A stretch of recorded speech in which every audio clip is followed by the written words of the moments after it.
Will it appear in video or only in audio? It'll be both. So it'll be in audio, but it'll also be then on YouTube. It'll be posted, and then I'll also pass it around Facebook a little. I chose not to do this as a Facebook Live because I wanted more people to come also over the podcast and everything. Cool. Okay, cool. Cool. All right. So we're recording. Hello and welcome to Take Back Time. My name is Penny Zenker and I'm your host. And today I'm super excited because I told you on this show we have some amazing people, and today is the day. We've got Jeffrey Gitomer with us today, and he's the author of 15 best-selling books, soon to be 16 or 17. He's got 2 in the works, and we're going to talk about those. And he is super creative, on the edge. He's a writer, speaker, and his expertise is around sales, customer loyalty, and personal development, and he is world-renowned. He's known for presentations, seminars, keynote addresses that are funny. Yes, this guy is funny, insightful, in your face, real world, off the wall, and on the money. And I can attest to that. That is true. Jeffrey gives his audience information that they can take out to the street 1 minute, literally 1 minute after the seminar is over, and put it into money. His podcast, Sell or Die, with co-host Jennifer Gluckow, it gets over 100,000 downloads a month. That's amazing. And Jeffrey was inducted into the National Speakers Association Speaker Hall of Fame. He is the king of sales. So without further ado, welcome, Jeffrey. And thank you, Penny, for setting such low expectations. Hey, you did this, right? Yeah, but that's I great agree. when, the bar is always getting higher, and that makes it more fun, right? That's true. Some people are at the bar at this very moment. But that is so true. You had me cracking up when we met each other at Kyle Wilson's Inner Circle, and it was a fun morning, afternoon. It was very, very nice, and everyone there was on fire. We were on fire, and we were so lucky to, your flight got canceled, and so bada bing, bada boom, there you were, and we're glad that you chose to be with us during that time. That was amazing. Cool. So, I have so many things that I want to ask you because, some of the stuff that you talked about was amazing. I just want people to understand, you said you've written, or your bio was that you've written 15 best-selling books. I mean, how many copies or how many, months, years, whatever, have you been on the best-selling list, just to give people an idea of how amazing you really are? I have been blessed. The Little Red Book of Selling, which is my best-selling book, was on the Wall Street Journal bestseller list more than 500 times. 103 straight weeks. 103 straight weeks. Yeah. So I've been on a bestseller list about 500 times, and I've sold a lot of books, both domestically and internationally. In fact, right now, Jennifer and I are in Frankfurt, Germany, at the International Book Fair to try to get some foreign publishers to publish our books in other languages. Awesome. Well, that's great. And we're going to talk a little bit about your new book coming up. Actually, cool. Pop it up here now. Let's see it. Give us a preview of the new book that you're writing. It's called Truthful Living. Let's see if I can get a good shot of it here. There, we got it. Truthful Living. It's a Napoleon Hill book. It's his first writings 20 years before Think and Grow Rich. It's his original thoughts on personal development, and it's pretty raw in terms of its both brevity and content. And I was given the honor of editing it and annotating it for the 21st century, and the book will be launched October the 30th. That's amazing. Is that like, it must be like a dream come true to be able to be a part of that original work. My name is on the cover with Napoleon Hill. How That's amazing. Doesn't get any better than that. And this is his work 20 years before Think and Grow Rich was published. This is original thinking. So when you think about anyone who is a great writer, wouldn't you like to know what their original thinking was? And most of the time you can't know that. Totally. But do you feel pressure around it? Like, No, good. Because My pressure was I would. I think last I feel year. like, I'd want to live up to his expectations, and he's not here to, be able to say whether Yeah. you did a good job or not. My only pressure was the Eagles winning a Super Bowl last year. That's the most pressure I felt in decades. Well, it happened. So that Yeah. relieved all that pressure, right? Bingo. So, does he talk about the show that we're on here is Take Back Time? And I just pulled out my book, Outwitting the Devil, that, Sharon Lechter was a part of. And, Yep. and I saw that, he talked about budgeting time. Does he have any specific thoughts It's unbelievable. around time? It's unbelievable. I'm gonna give you the chapter right now. It will corroborate with you 100%. Let me see what we got here. See family life. I should probably just go to the table of contents and do that. But he says that time is your most valuable possession. And he totally gets the fact that you can't buy it back. You can't reproduce it. Once it's gone, it's gone. It's there for the moment. And once it's gone, it's gone. And it's his time, the most precious thing in the world. Mm-hmm. And what he says is that you cannot misuse it in any way. You cannot waste it. That even if you're on vacation, his statement is the brain is never idle. And so you're always thinking, you're always planning, you're always, looking out for something. And the more sober you are, the more likely it is that you'll come up with some good ideas, and the more you'll take advantage of his most precious, he doesn't even refer to it as a commodity. He refers to it as a thing that you cannot do without, you cannot live without, and you cannot waste. Yeah.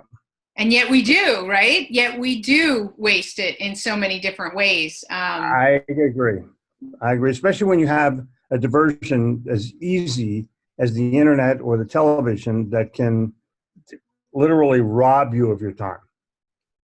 I think what I take from that, and I'd love to ask, your thoughts and actually how you implement this in your life.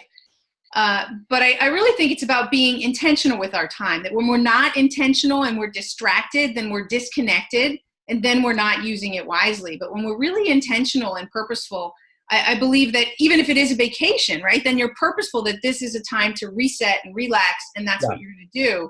Spend time with family, whatever it is. I think when we're in touch and purposeful, then we're making good use of it.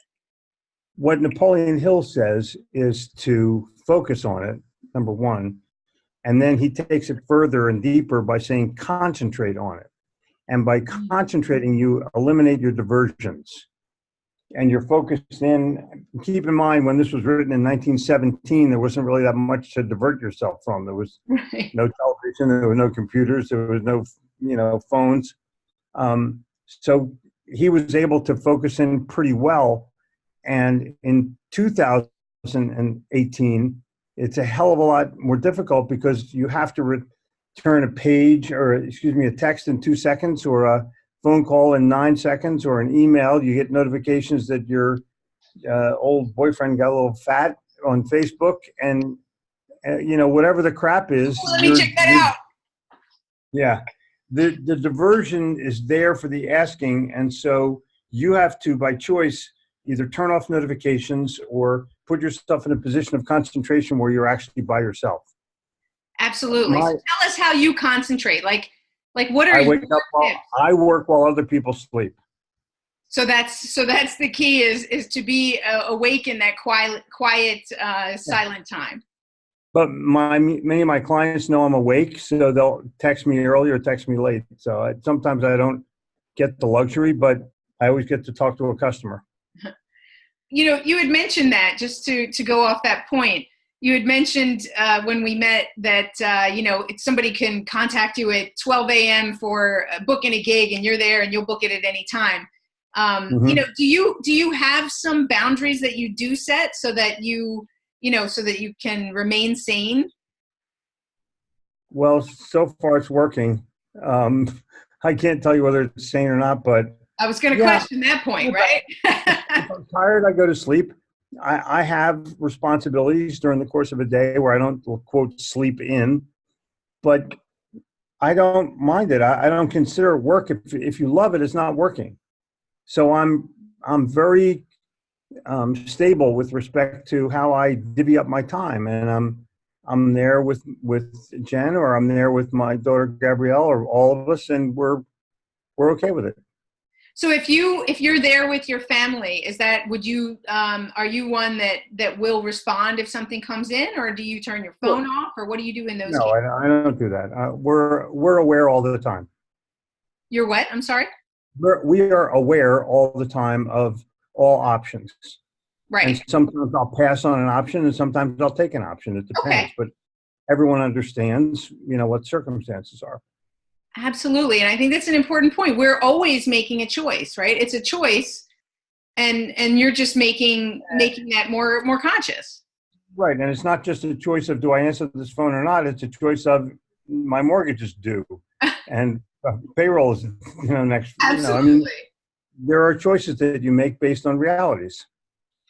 Totally. That is very true. And every entrepreneur listening to this can appreciate that, right? Totally. Not everybody has the luxury to not pick up the phone because we also know, right? I mean, you are the king of sales. I mean, what happens when we're not following up in a timely manner? People are calling me because they want help.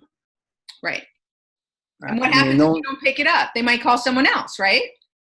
Yeah, or that I might have abandoned them in their time of need to need help. That's an interesting perspective too. Hmm. Now, I would debate that and say that, that if people know that you have something that they can do to help you, that they would also wait and leave a message and be okay if you got back to them in an hour or two. Yeah, they might be, but they're more surprised that I'm not. They're more surprised that I'm present. And I think that's the most important thing is when you do pick it up is that you are present. Exactly. Awesome. Anything else from the new book that you wanted to highlight and talk about?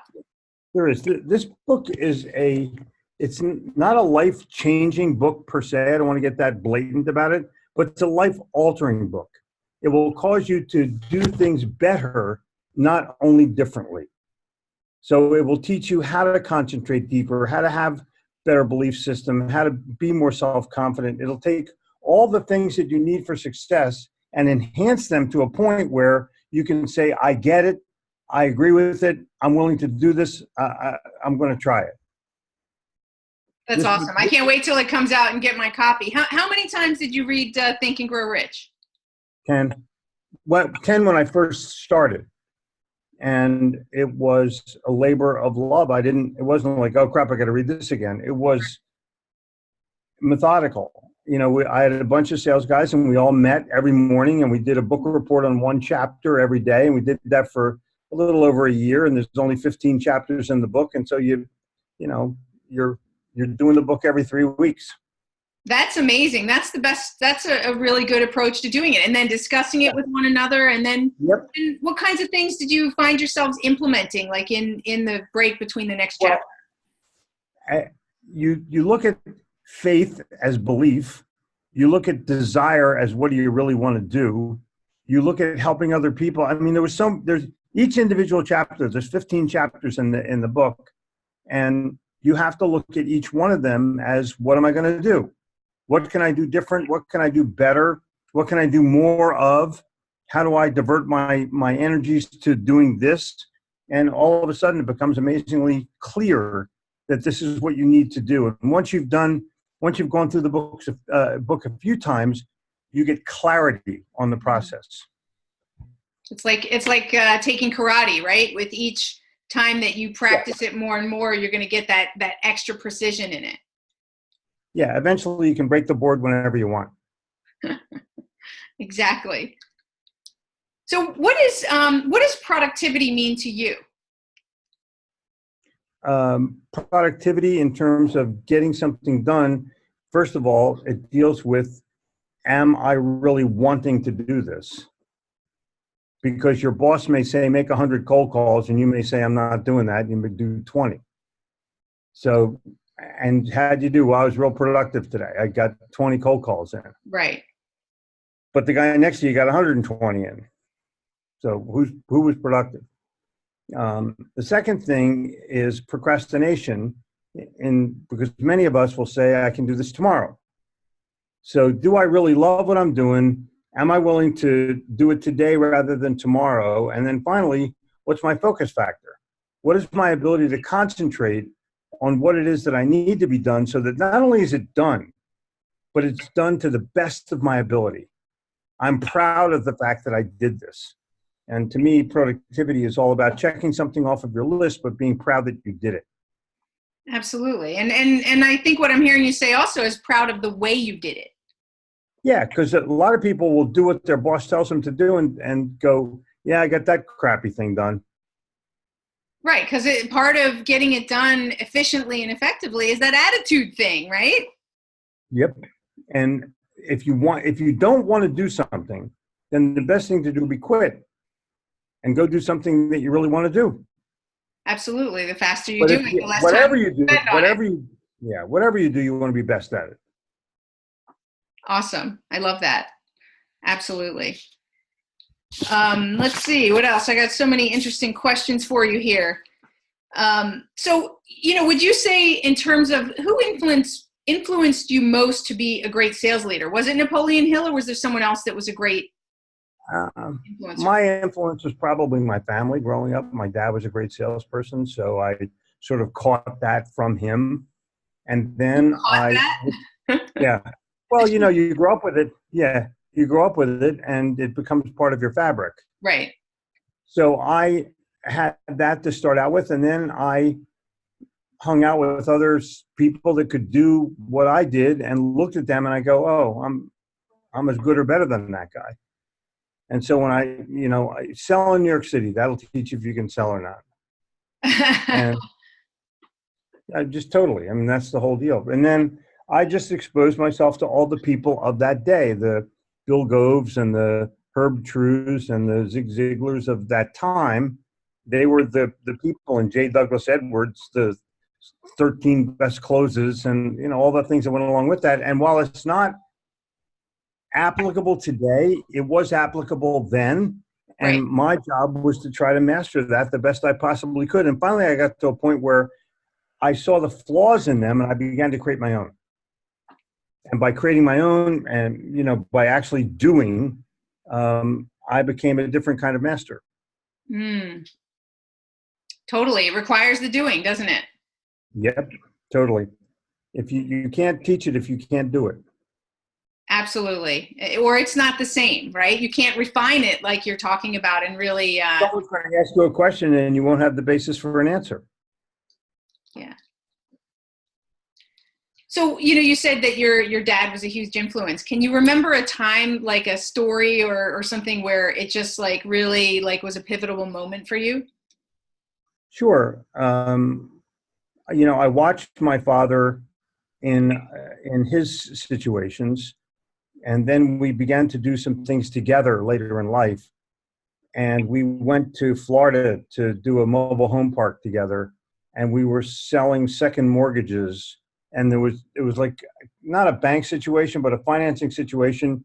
And my dad took me down and we went to 3 or 4 of these financing places and they all turned down the property that we were looking at. And we go into this final place and I go, hey, can I do the pitch? And we did, and I did it, and we got the deal. And I can't tell you that I was better than he was, but I can tell you that I got the deal and he didn't get the deal. And I was pretty humbled by it. He was pretty grateful by it. And it was like a turning point. It was equality at that point. Yeah. That's awesome. I'm sure he was super proud of you, right? Oh, totally. Yeah, totally. But, modifiedly so. You don't want to go too overboard with your kids. Right. Right.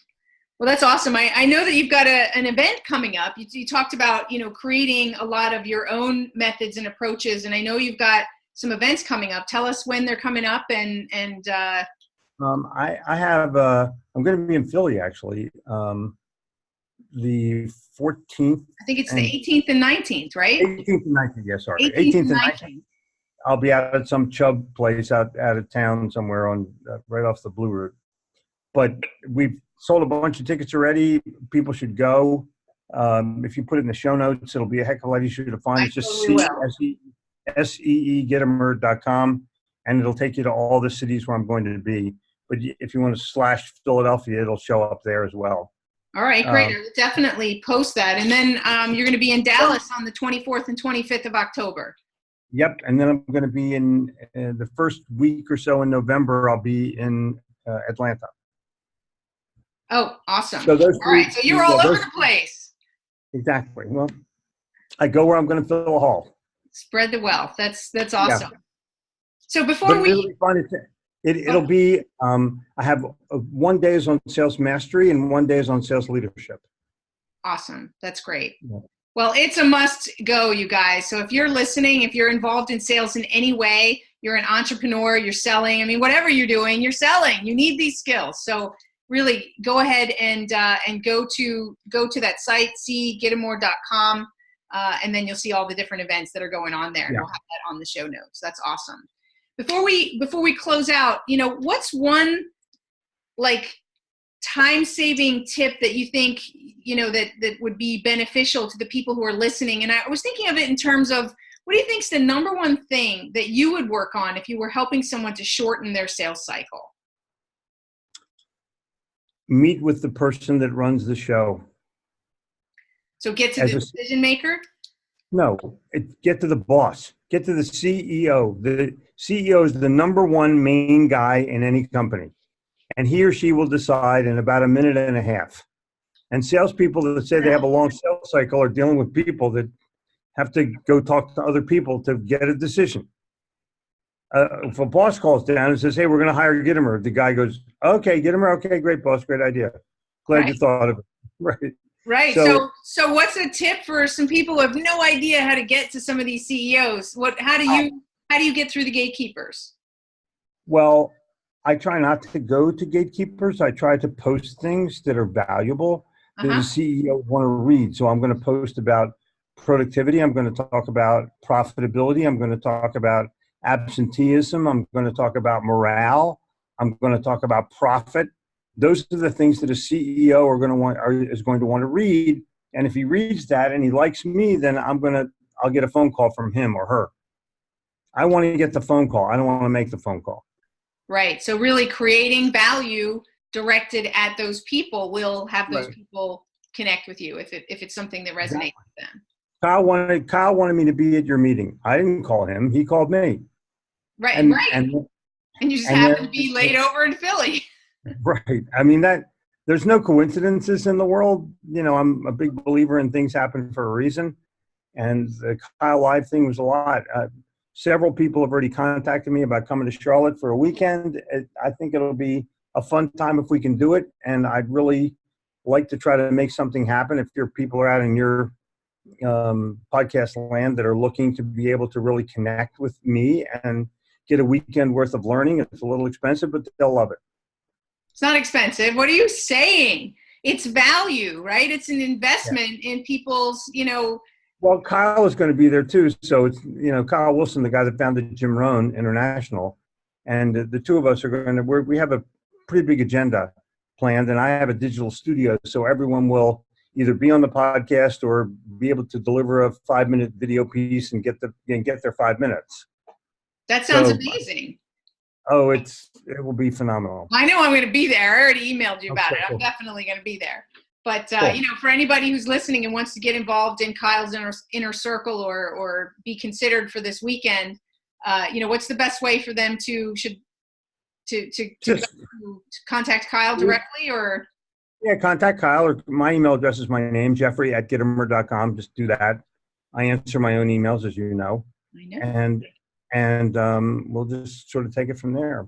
But the Kyle Wilson event was an eye-opener for me. He really has a great group of people, and they all have a sense of giving about them, and that's very pleasing and rare in a mastermind group.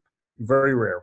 Yeah, Most people are I there. loved the people that I met there. Yeah. They really were really good people in so many different contexts. And really, it's great. And I think it's important to invest in yourself. And I'm sure that this is also Napoleon Hill. I don't remember Oh yeah. exact quote, but it's the people that you hang around. It's the people that spark different ideas. Like I had so many amazing ideas that sparked out of conversations that wouldn't have happened anywhere else.